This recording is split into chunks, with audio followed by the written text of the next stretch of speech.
马太福音16章1班都标記做法利賽和做撒都該も예수미호バイトと예수 이해 우치야 아쿠즈쿠즈와 오 예수 고queno mo ea beispopoe to 예수 소메이 오이시 히오아나 히아미오 이미토 하모 엔자to 예수 호미츠 에옵시 나무 헤아인자 tuote tomohungu ho hutsma chimoeno smoefu ngua engza hochi taseona temueinza te tutsvihi maitan chimoeno movoezu engza namu memearu smoeu puhpung atinghi o aimu soeu uta huomza ta puhpung maitan zo maitan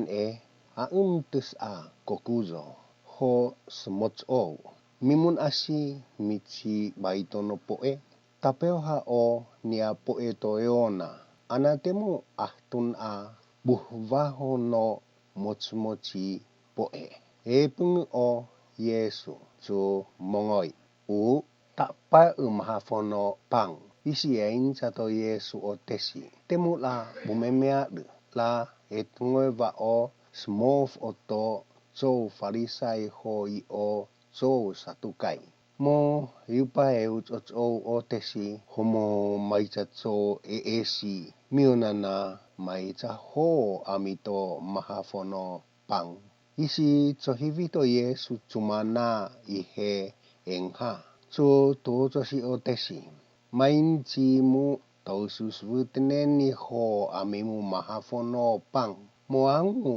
okosicho singkomu cis atsuhu maitan ho o teah ta tahongi imuchun asi ta payo ane mo utit hotomo mochi pang ho payo seu omo posio mo huchichou ho I omo pituchi pang ho payo seu omo posiso spotu chichou mo puachi puchu moso pionoskai mainchi te tahongi ho o hioano panna os o atutsa miusneni mu ho engha timula etngeva o smof oto zo farisai ho zo satukai ihechueno tahongi to tesi ho o aina smof ono pangna tehe etngeva mai o dahe hia mahsusuftu to zo farisai ho zo satukai nate etngeva susan zo suchuhu to ayumona to Kaisaria Filipi o Yesu yontoich o isi tuochosi o tesisi lahe taunano siata zo okozo ihe yutinga pantola mainza zo letonu no Yohane pantola mainza zo Iria pantola maezo mainza zo Erimia hochieno te chihito ayumana to heogensa isi tuochosi to Yesu o tesi imu taonano sia o yutinga to Simon Petero zo Kristo su zo okoto awesisi yansouchi hamo einchato Yesu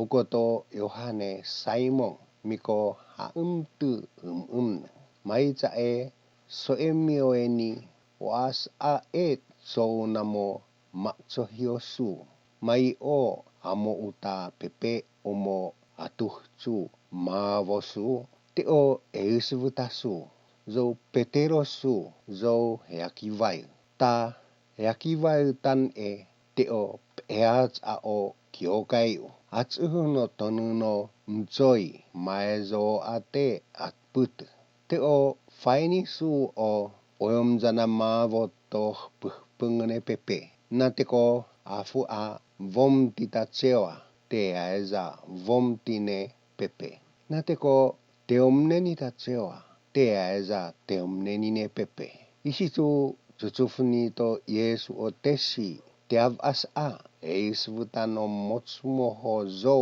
21. Ahoito hiesine mio. Isi pahsansani to Jeesu o tesi einsa. Te o ahtuo teu ne Jerusalemu.